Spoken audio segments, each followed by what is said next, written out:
ఉంటారు, వారికి బాగా అలవాటు. అందుకొరకు వాళ్ళు ఎప్పుడు మాట్లాడుతూనే ఉంటారు.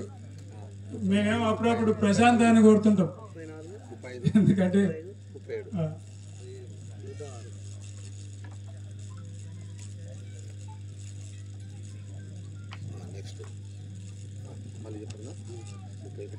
రేపటి కార్యక్రమం వెంకటస్వామి గారు రేపు రెండవ రోజు స్వామివారి కళ్యాణోత్సవ కార్యక్రమాలు. ఆ సందర్భంలో మొట్టమొదలుగా రేపు ఇక్కడ ఉదయం యథా ప్రకారంగా అభిషేక కార్యక్రమాలు, అర్చనలు జరుగుతాయి. మరి ఆదిత్య పారాయణం, భగవద్గీత పారాయణం ఉంటుంది. తర్వాత కళ్యాణ కార్యక్రమం ఉంటుంది. ఆ కళ్యాణ అనంతరం సుదూరం నుంచి మన వక్తలు వస్తారు, వారి సందేశాలు వినే అవకాశం ఉంటుంది.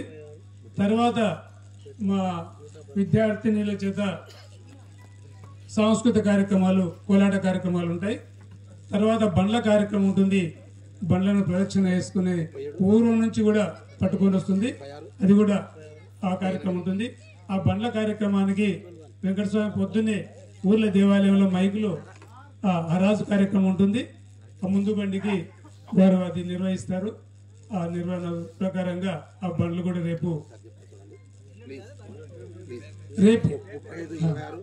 రేపే బండ్లు. ఎల్లుండి సామూహిక రథాలు ఉంటాయి. ఆ విధంగా కార్యక్రమాలు జరుగుతాయి. మీరందరూ గమనించాల్సిందిగా కోరుచున్నాం. ఇంకా రేపు దాతలు అందరు వెంకటస్వామి బాధ్యతనే. దాతల లిస్టు ఇచ్చిన వాళ్ళే చదవాలి, ఇచ్చిన వాళ్ళే చదవాలి, ఇవన్నీ చదవాలి. రేపు చాలా ఉంటుంది కథ. అందుకని అదే రేపు రథసప్తమి వరకు దాతలందరూ ఇస్తే చాలా సంతోషం.